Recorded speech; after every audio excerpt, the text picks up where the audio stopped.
Happy birthday to me! And on this occasion, this whole month is dedicated to action and awesome movies that were turned into games. Today is a game that I had more fun with than any other game in a long time. Yippee-ki-yay, motherfucker! It's Die Hard. This elusive gem was an Activision game graced to us in 1991, and thankfully it was based on the original masterpiece and not the more recent yet decent sequel. Now, most people would assume this game to be a hardcore shoot-'em-up like Contra or something similar. However, it takes on a Zelda and Metal Gear style by being more of a top-down shooter. Now, even though you're John McClane, you can't just run around and shoot people up as you please. Even though that is the objective of the game, because this game is brutal. Half your life can be taken out like that. It's all about numbers. There are more of them, and God forbid if you get hit by a flashbang, you get stuck and take free hits. So the objective of the game is to kill 40 terrorists.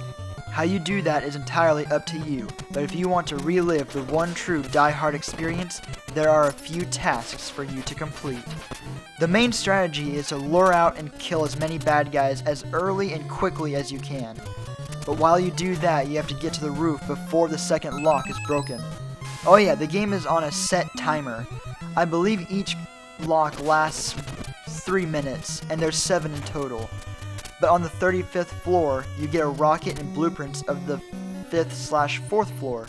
Yeah, they couldn't decide, or somewhere there's a typo.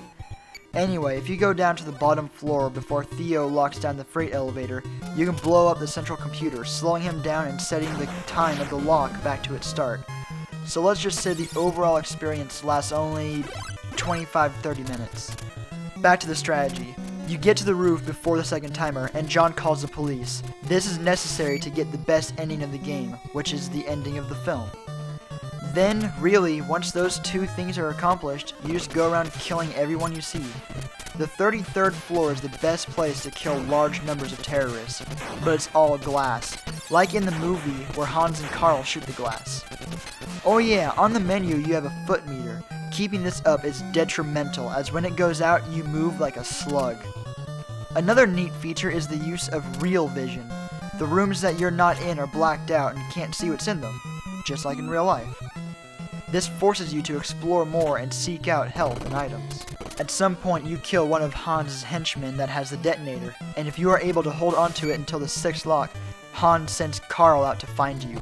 Carl acts as the sub-boss of the game, as he takes several hits to take down, much like in the film.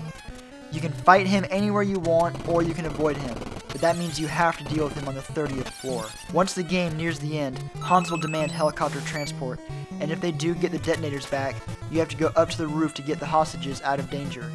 Then the helicopter shows up and attacks you. It's so very much like the movie, and it's awesome. You have to go to the fire hose and rappel down in the building, which is a shortcut to Hans. However, there is a way to trigger the final battle without waiting for the time to expire. If you manage to kill all but 4 of the terrorists, the game will call it early and you can go to the 30th floor immediately.